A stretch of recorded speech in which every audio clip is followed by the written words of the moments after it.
chế ra cánh quạt chạy dưới nước, lấy năng lượng từ mặt trăng. Mẹ chế ra động cơ máy bay, biết nói chuyện.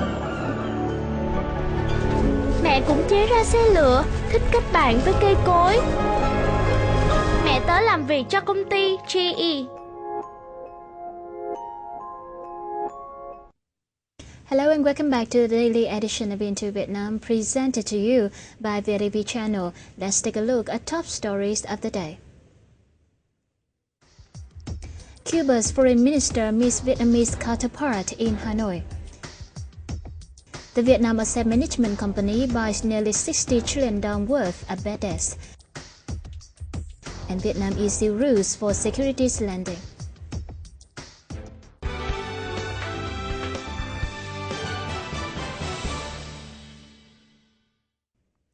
The Cuban Minister of Foreign Affairs, Mr. Bruno Rodriguez Parrilla, meets his Vietnamese counterpart in Hanoi in a visit aimed at boosting bilateral ties.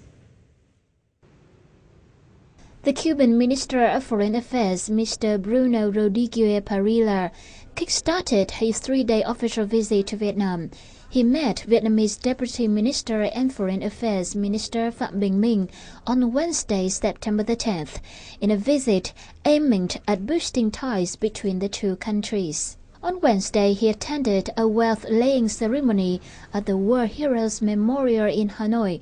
The visit aims to speed up the implementation of cooperation agreements previously signed by the two countries. Mr. Parrilla and Mr. Minh also discussed regional and global issues of mutual concern. According to the Vietnam Chamber of Commerce and Industry, Vietnam's two-way trade with Cuba totaled $175 million in 2012 and $203.7 million in the first 9 months of 2013. Vietnam exports rice, coal, chemical, garments, and computers to Cuba and imports pharmaceuticals.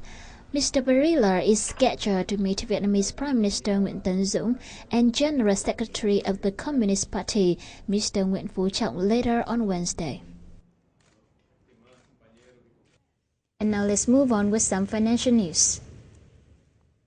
The Vietnam Asset Management Company, or VAMC, has purchased 59.5 trillion Vietnam đồng, or $2.83 billion worth of bad debts from 35 credit institutions by September the 1st. The VAMC plans to purchase between 70 trillion Vietnam đồng, or $3.17 billion worth of bad debts during 2014, and 100 trillion Vietnam đồng, or $4.74 billion in 2015.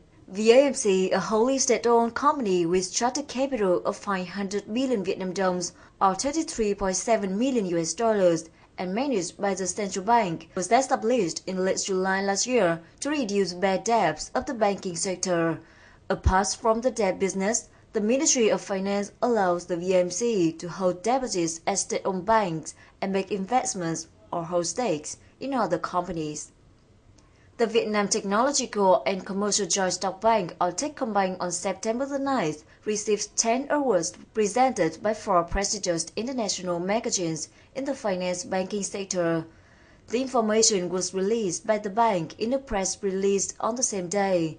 Accordingly, UK's Global Banking and Finance Review recognized Techcombank as the Best Internet Bank Vietnam 2014, Best Retail Bank Vietnam 2014, Best Customer Service Bank 2014, and Best Commercial Bank Vietnam 2014.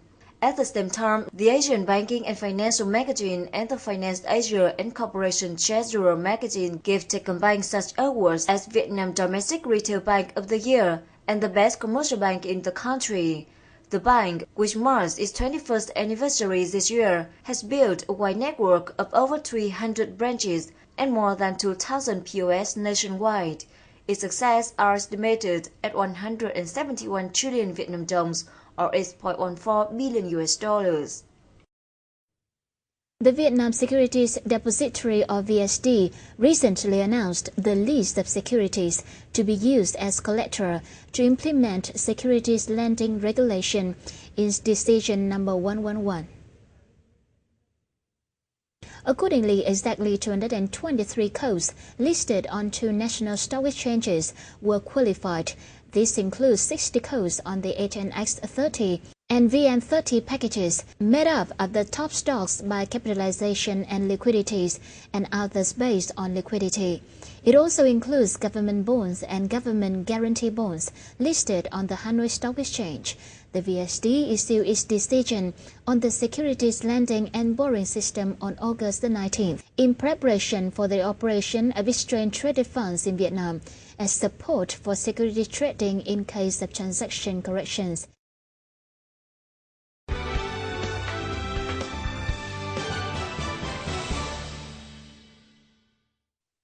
The government supporting policies for businesses are not effective. Firms are still in hardship in acquiring soft loans.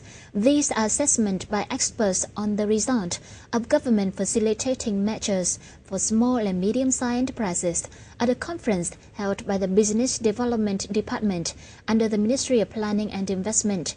This assessment has been proven by the recent business conditions.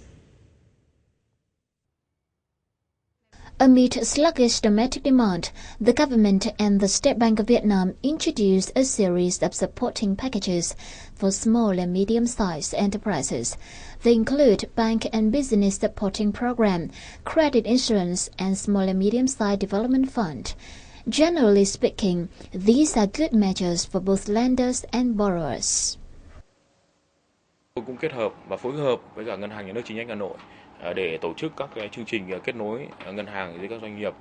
Thì hiện nay các nguồn vốn đó thì chúng tôi cũng được Ngân hàng Nhà nước chi nhánh Hà Nội hỗ trợ để tiếp cận các ngân hàng nhà nước cũng như các ngân hàng cổ phần để giảm cái lãi suất vay. Rất nhiều doanh nghiệp đã tiếp cận được nguồn vốn đó. Ví dụ như vay từ 11 xuống còn 9%. Nhiều doanh nghiệp mà kinh doanh tốt, phương án kinh doanh khả thi, tài chính minh bạch rõ ràng thì có thể là vay từ lãi suất từ 9 và xuống hạ đến 8, và có rất nhiều doanh nghiệp đã vay được là từ 8 xuống 7%. Thì từ nhiều năm nay, thành phố cũng rất quan tâm đến cái việc hỗ trợ tháo gỡ khó khăn cho doanh nghiệp. Nói chung trong đó có doanh nghiệp vừa và nhỏ. So the government policies seem to be good, but in fact, businesses who are supposed to benefit the most from the supporting programs keep complaining about the difficulties in accessing soft loans. The challenges are evidenced by low credit growth of 4.5% between January and August, and the increasing number of small and medium-sized enterprises who closed down or halted their production over the past years.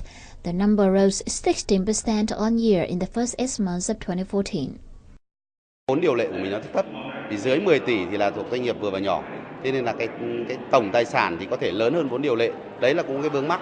Vì khi cái vốn điều lệ thấp như thế thì bản thân các ngân hàng rất phải hạn chế, nên bắt buộc là phải kiểm tra rất gắt gao trong cái việc thẩm định cái dự án có hợp lý, có hiệu quả không thì mới dám cho vay.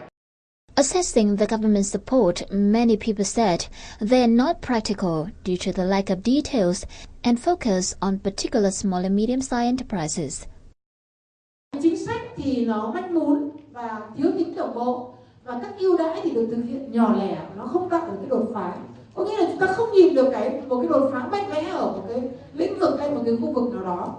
Khi chúng ta nhìn chúng ta thì chúng ta cảm thấy rằng là nó vẫn là rất là ok, nhưng mà khi chúng ta so sánh với các nước khác thì rõ ràng là chúng ta thấy kém. With limited resources, Vietnam should develop supporting policies for specific businesses and sectors, especially those creating higher added values. Thay vì chúng ta áp dụng rộng rãi cho các doanh nghiệp nhỏ vừa thì chúng ta tập trung cho những nhóm doanh nghiệp nhỏ và vừa mà chúng ta ưu tiên. Thì cái nhóm doanh nghiệp nhỏ vừa nó có thể gắn với vùng kinh tế, hoặc gắn với ngành kinh tế, hoặc gắn với các cái tiêu chí nào đó. Các ngân hàng thương mại hay tổ chức tín dụng nên tập trung vào những doanh nghiệp nhỏ vừa trực tiếp liên quan đến tạo ra giá trị cho cái người mà sử dụng các cái sản phẩm của họ hoặc dịch vụ của họ. A recent survey by the Vietnam Chamber of Commerce and Industry showed more than 80 supporting policies for SMEs do not include assessment tools. Their content is impractical and supportings are not suitable for companies.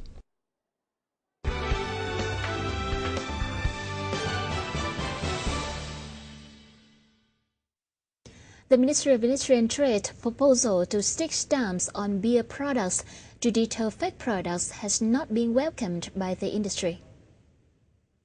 If the beer proposal comes into force, market watch inspectors will be equipped with a machine to distinguish real from fake stamps. However, many companies complained the action would be costly. According to industry insiders, Vietnam produces more than 3 billion liters of beer a year, corresponding to about 10 billion beer stamps. They calculated each stamp would cost about 160 to 170 dong. Thus, 10 billion stamps would cost 1.6 to 1.7 trillion dong, or $76.1 to $80.9 million a year. Moreover, there should be more detailed research on different technology to put the stamps on the bottles. Others thought they would need to spend more on workers to supervise the procedure. And now let's move on with the update of import and export activities across the nation.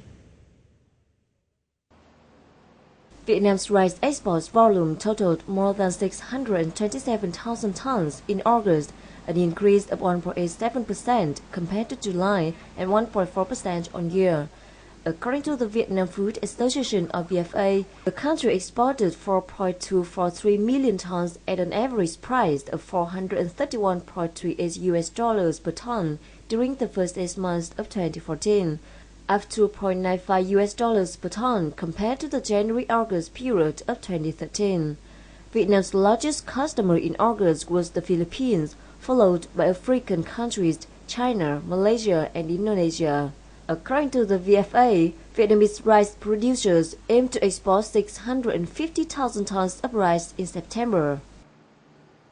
The nation's rubber industry will ship an estimated 1 million tons of products abroad by the end of the year, earning $1.8 billion to $2 billion in the process.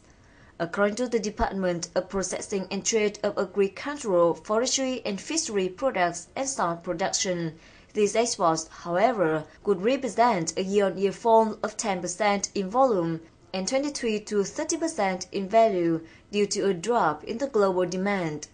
Meanwhile, the global supply of rubber has significantly increased as countries have expanded their cultivation areas in response to the 2012 period of high rubber prices. That has also contributed to the fall in export prices since the beginning of this year. Up to 548,000 tons of rubber were exported over the past 8 months, bringing the country's $989 million in revenue. There was a fall of 9.8% in volume and 31.9% in value year-on-year. China and Malaysia continue to be the two biggest consumers of Vietnam's rubber.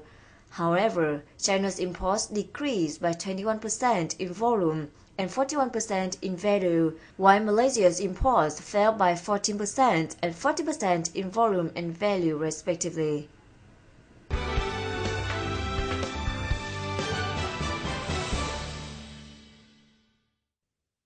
And the final part of today's program, we look at the summary of local gold prices, forex and stock market.